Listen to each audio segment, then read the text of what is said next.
स्वामी सजीव आहे तसा भास होत होता. म्हणूनच प्रत्येक जण आशेने स्वामींच्याकडे पाहत राहिला होता. परंतु त्या सर्वांच्या पदरी निराशा आली होती. स्वामी निजधामाला निघून गेले होते.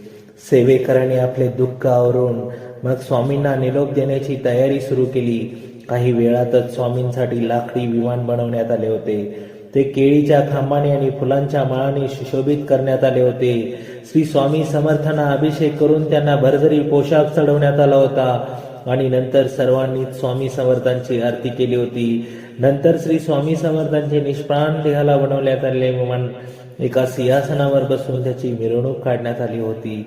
मिरवणूक ही वैभवशाली होती. जरी फटाक्याचे, हत्ती अंबारीचे, घोडे, घोडदळ, पायदळ, तोफा अशा कित्येक सरदार मानकरी मिरवणुकीत सामील होते. मिरवणुकीत नाना प्रकारची वाद्ये वाजवत होती. गुलाल बुख्खा उधळला जात होता. श्रीचा जयघोष सुरू होता. दारूकामही केले जात होते. बुधवार पेठेत चोळाप्पाच्या घराजवळ स्वामींसाठी समाधी बांधण्यात आली होती. त्या समाधीवर पादुकांच्या स्थापना करण्यात येऊन आत पाषाणाची गुहा तयार करण्यात आली होती. श्री स्वामी समर्थांचे वाजत गाजत आणून समाधीच्या जागी त्यांना बसवण्यात आले होते. शस्त्रार्थ पूजा श्रीचे पुन्हा आरती करण्यात आली होती. समाधीचा दरवाजा बंद करण्यात आला. वातावरण स्तब्ध झाले होते. सर्वजण अश्रू भरल्या नजरेने उभे होते. वृक्ष, झाडे, पान, फुले सगळे स्तब्ध झाले होते.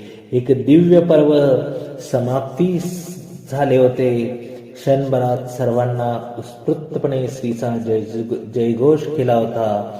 अनंत कोटी ब्रह्मांड नायक राजाधिराज योगीराज सद्गुरु श्री स्वामी समर्थ महाराज की जय.